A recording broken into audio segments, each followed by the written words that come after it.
Kia ora everyone, welcome to Beyond the Cup, NZME's America's Cup video news show. Alex Chapman joined by world champion sailor Phil Robertson, AUT sailing professor Mark Orams. We'll hear more from the boys shortly, but it is all even Stevens after the opening day of the 36th America's Cup. Here's the news from the Waitemata Harbour. Team New Zealand have put the hammer down early. They'll get the windward start here. They'll put the hammer down. They're about forward. Great start by the Kiwis. There'll be a protest here. Protest Launched.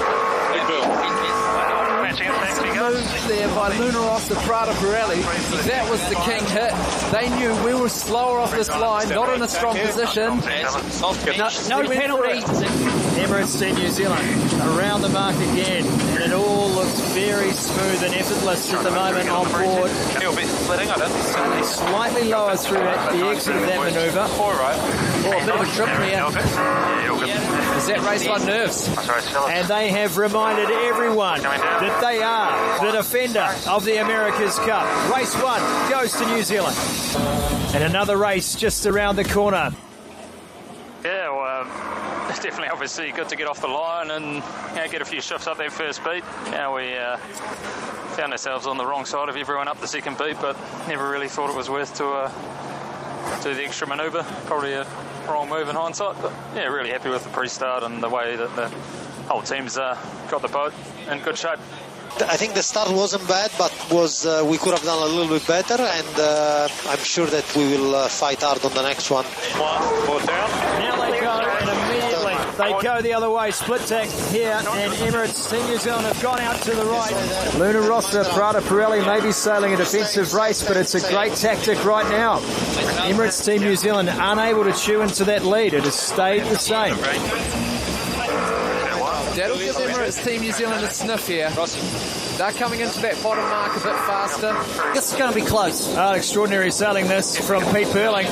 And after the first day of America's Cup racing, it is going to be one apiece. I'm proud of you. Yeah, I thought the boys sailed a great race then. We had obviously quite a lot of manoeuvres, quite a lot of tacks. And yeah, just kept the boat going well, so it was a good sign of strength, I thought, to bounce back after that first one.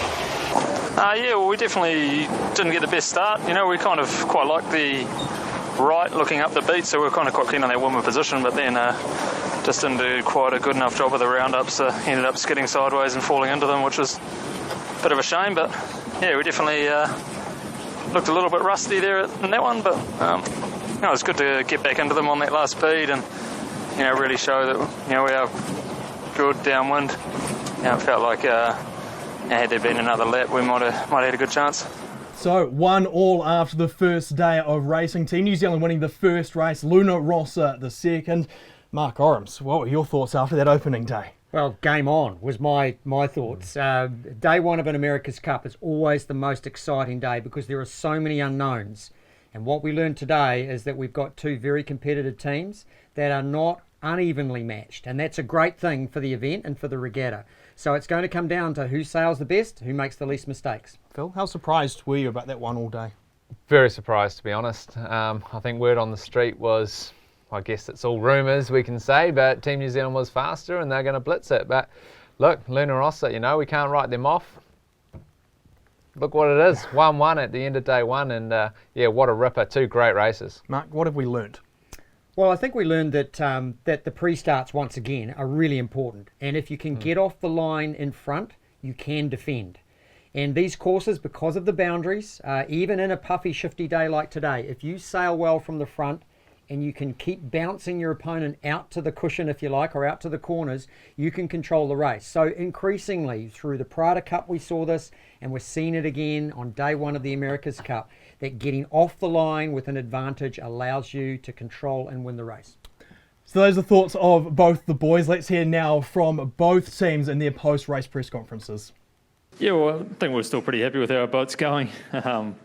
Yeah, today was obviously a pretty tricky day. There was a lot of small wind shifts, and I think one thing today did show that if you get behind at the start, it's pretty hard to get past. And I think we did a good job of the first start, and Luna Rossa probably kicked themselves for that. And we're vice versa in the second, where we made a small mistake on the roundup, where we thought we were in a good position, and then dropped off a little bit there. So it's definitely hard to pass in these boats, but we're really happy with how we dug deep in that last lap of that last race and really managed to close things up. I think at this level, everyone's mental game's pretty good. For us, it was a real sign of strength, I thought, to bounce back after a tough first race. That's something we've been working on for a long time, is just not getting too wound up, whether we win or lose. Let's just focus on the next race, and we had to put that into play for race 2. So that was a very, very good effort from the team. But, we made a lot of mistakes in the first race, well, a few mistakes, sorry. I thought we actually sailed a pretty good race after the, after we got back into it, after the first leg. But yeah, look, we're just pushing as hard as we can. I think a little bit of a relief. Said there was a lot of talk about Team New Zealand being 5, 8, 10 knots faster, and that was clearly not the case today. And we are glad that we can just race and try to win this. So some mixed emotions, as you would expect after it being 1-1 from both teams. Mark Orams would wonder what Team New Zealand were going to be like. We hadn't seen them since before Christmas. In one word, wow. What did you think of that first race? Yeah, my word's impressive. I expected to see some rust, but the way they handled that pre-start from the port entry from start to finish was really impressive. The other thing that impressed me was their reaction to the luff from Jimmy Spithill. It's one thing to expect him to be aggressive. It's another thing to respond to it appropriately. What Peter Burling didn't do is overreact. And he reacted appropriately, and as a consequence, didn't get a penalty and was able to stretch from there. Jimmy Spithill throwed the aggressive move, but if it didn't pay off, he was going to pay the price, and that's what happened. So big swing and a miss from boxing aficionado Jimmy Spithill. You almost let them off the hook early, straight away, didn't they, Phil? Yeah, racing's interesting. You've got 6 legs, 25 minutes to play the game, I guess, and sometimes you've got one move, one opportunity, and he decided to play it 40 seconds in, and it was a big, big call to try and luff there and do it, but he wasn't in a strong position, and that just comes back to that start where he was off the line. It wasn't the best start, and maybe that was his one opportunity, and he took it, and it was a fail. It was just smart match racing, wasn't it, Marco? We thought that they might hug one side, come around the loop, and then hug the other side. It's exactly what Burling and co did. Yeah, well, it's sort of Peter's style. He's not somebody who really likes to just park on the opponent's face over and over again. That's Jimmy Spithill's style, but Pete did what he does well, and that is put the boat in a good place on the race course, get it ripping, and sail smooth and sail fast. What was most interesting to me is I expected Team New Zealand to really stretch in that race, but they didn't. They actually got in a situation where Luna Rossa was just hanging in there, 20, 25 seconds behind. I thought it would really blow out. Now, it did blow out in the end, but that was because Luna Rossa was just rolling the dice in the last half of the last run. So don't count in the actual winning margin at the end to Emirates Team New Zealand. The race itself was actually quite close. One mistake from Emirates Team New Zealand and they would have got past. So I thought Luna Rossa sailed a really, really good race, with the exception of that swing and a miss at the beginning. We wondered how fast Team New Zealand's boat was going to be, Phil. That time's over 46 knots in that first race. It got fast in race 2, which we'll break down later on. But this is a great boat, isn't it? It's a very good boat, and they've refined it really nicely. They're smart, They're an incredible team. It's a team of 120, maybe more, working to make that boat go fast around a racetrack, and they've done a great job of it. Yes, they're fast, but I also think Luna Rossa isn't far behind. I do think they've still got a slight speed edge. But again, it's racing, Once you're in front, it's not enough to sail around your competitor. So, yeah, we've got a match. It was the classic Burling performance as well, wasn't it, Marco? There was none of this. What are Luna Rossa doing? What are they doing? Anything like that. Burling was so dialed in, as we would expect from him. Yeah, it was interesting listening to the onboard comms, is that you didn't hear them talking about the opponent at all. They weren't looking back down the track. They were looking forwards, and all the talk was about what's happening with the breeze, how are they positioning for the ley lines, which gate mark they wanted to go around, all of that, which is very typical of Team New Zealand, to be really sort of positive and forward looking as opposed to being defensive.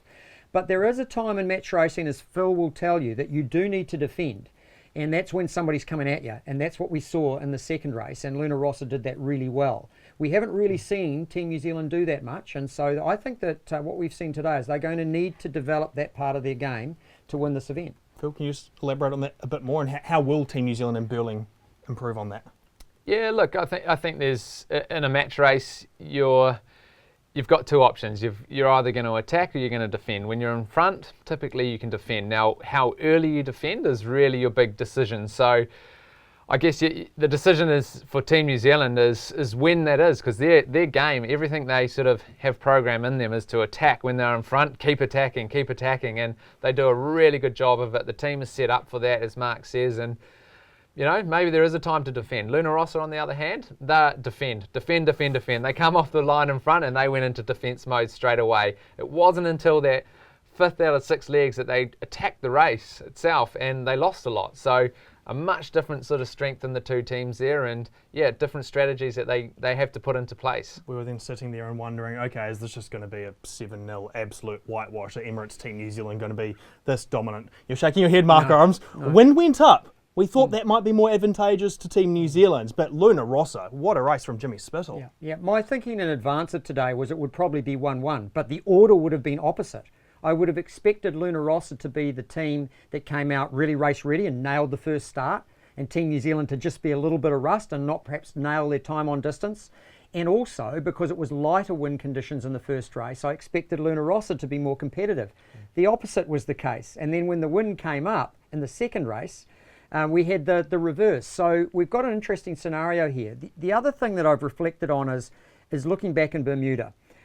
Team New Zealand in Bermuda with the AC50, they had a significant speed advantage with that boat, with the cyclores and all the options that they had available to them because of the extra hydraulic pressure that they were able to generate.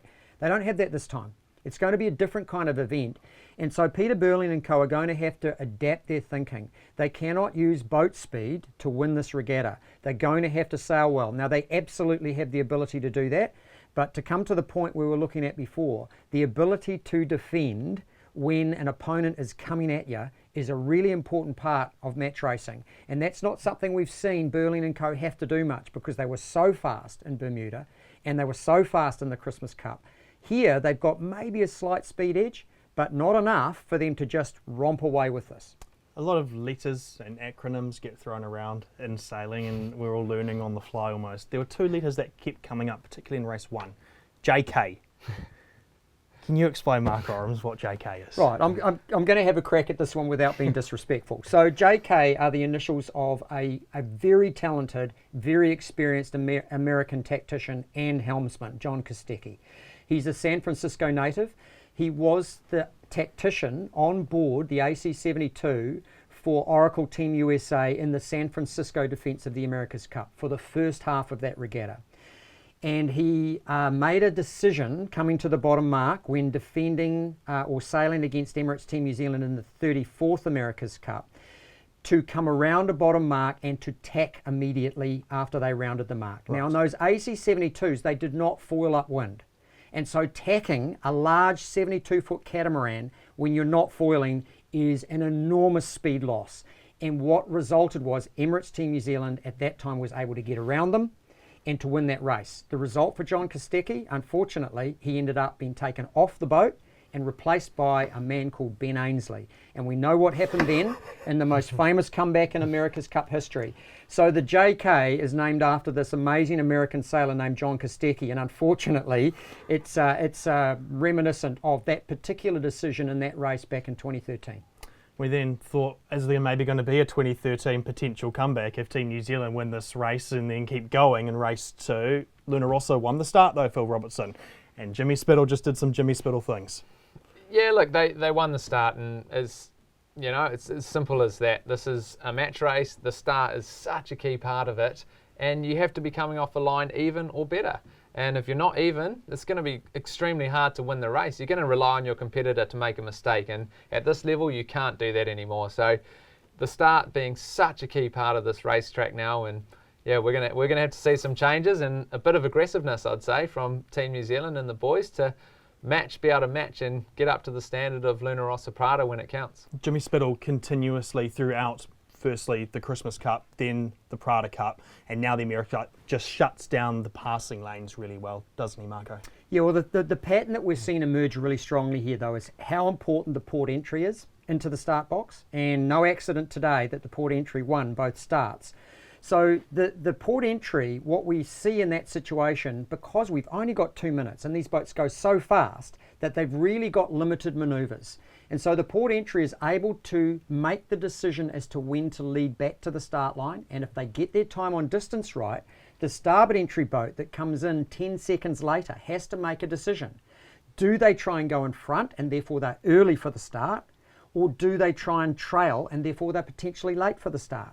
So it's a very difficult scenario, and one that the starboard entry, both teams will be working really hard on. What do they do? Because the port entry's now got a standard script that they all tend to follow. Burling threw absolutely everything at them on the last 2 legs, and then we saw a bit of Jimmy Spittle mind games on the 5th leg. We thought, oh no, what have you done here, Jimmy? Got down to just an 80-metre lead at one stage on the 6th leg for Luna Rossa. Can you just explain what happened there with that move, Phil? Yeah, well, a really interesting decision, to be honest. A mistake in my eyes was to come round the mark, do the JK, as we talked about just before, and tack straight away. So it was punchy. It was really aggressive in terms of your race strategy. And leg 5 out of 6, you sort of need to go into defensive mode and try to match every manoeuvre, especially when you have 300-400 metre lead. But they chose to attack the race at that moment and back off the defensiveness, and they split. They gave Emirates Team New Zealand an option, and to Team New Zealand's credit, they sailed brilliantly from there. They sailed the shifts, they played the race as they wanted it to play, and Luna Rossa sort of did some weird moves and weird decisions. So that lead went from 400 metres down to 150, and it was game on again. The word that kept coming up in your live blog on the Herald, Mark Owens, was unnecessary. It was just an unnecessary manoeuvre from Luna Rossa, wasn't it? Well, as Phil said, what they, and Jimmy Spittle explained it, that when they came to that bottom gate, the breeze was in left phase. And let's remember that this was a very puffy, shifty day. So staying in phase with the breeze and sailing the wind angle that takes you closest to the next mark was important. And so his decision at that stage was for them to come around and do the JK to try and stay in phase. But the more conservative option would have been to come around to lead Team New Zealand around and then to choose to tack as Team New Zealand came around the mark. They would have still been in phase then, but they wouldn't have given up the split like they did. The other thing about that split was, today the forecast was for the puffs to be coming from the left and eventually for the breeze to go left. So to give up the left like that was really a quite risky thing, and they nearly paid the price of losing that race as a result. I think Burling and co would have sort of had their eyes widen and open up a little bit, given that the door was cracked open a little bit by Spittle then. But in their debrief tonight, I'm certain we won't see that again. We will see them go back to reverting to type, defending, tucking away the trailing boat, giving them very few options for passing lanes, bouncing them out to the boundaries, all of those classic match racing moves. Let's break down then the thoughts of both teams. Phil, what will Team New Zealand be saying on reflection of the opening day, and how can they improve as well? I think one area they can improve is the starts, but it's going to be hard to. They haven't had the practice. Neither has Luna Rossa, to be honest. They've done 19 or maybe 20, 21 races now. That's not a lot when you're sort of racing in anger. So unexperienced teams in the pre-start area, you're going by the seat of your pants. So you're making it up on the spot, and they've got to do a better job. Race 1, fantastic, absolutely nailed it. Race 2, had a bit of a shocker, got laid off the line, and it was race over. So, yeah, starts, it's everything. Get off that line, even or better, and they'll be in with a sniff. What about Luna Rossa, Marco? I think both teams will take a lot of positives out of today, but the team that will be happiest, quite frankly, will be Luna Rossa. Because all the talk in advance of today was that they might struggle. They're showing that they're competitive. Even in the race they lost, they showed that they're competitive. And so that'll be something that'll give them a real lift. They know that they can battle and fight here and they can win this thing. And that's not something they knew before today, right? Emirates Team New Zealand didn't know that either, but they had a lot of confidence in their preparation that was reinforced by the numbers that they'd been seeing from the Prada Cup finals. So for Emirates Team New Zealand, they won't be down, but they'll realise that they have to fight to win this thing. And that's okay. Burling and Chuk have done that through multiple Olympic Games, and the team's really experienced with regard to this. So, but Luna Rossa, I think, will be the ones who will have their tails up. Be interesting to see how it plays out on Friday, because they have port entry in race 3. Well, now after that thrilling opening day, we have a day off. So, remarkably, Call your jets, people. Exactly. So it is going to be a lay day on Thursday. Who knows what we're now going to have on Friday. There will be 2 races on Friday, 2 races after that, and just continuously until this America's Cup is decided. Best of 13. Remember, essentially it is first to 7. After the opening day, though, it is Emirates Team New Zealand 1, Luna Rossa 1. We have you completely and fully covered at nzherald.co.nz for all your commentary throughout the America's Cup. News Talk ZB, Gold AM and iHeartRadio as well. On behalf of AUT Sailing Professor Mark Orams, World Champion Sailor Phil Robertson, this is Alex Chapman saying, holy heck, this old mug is going to be fun.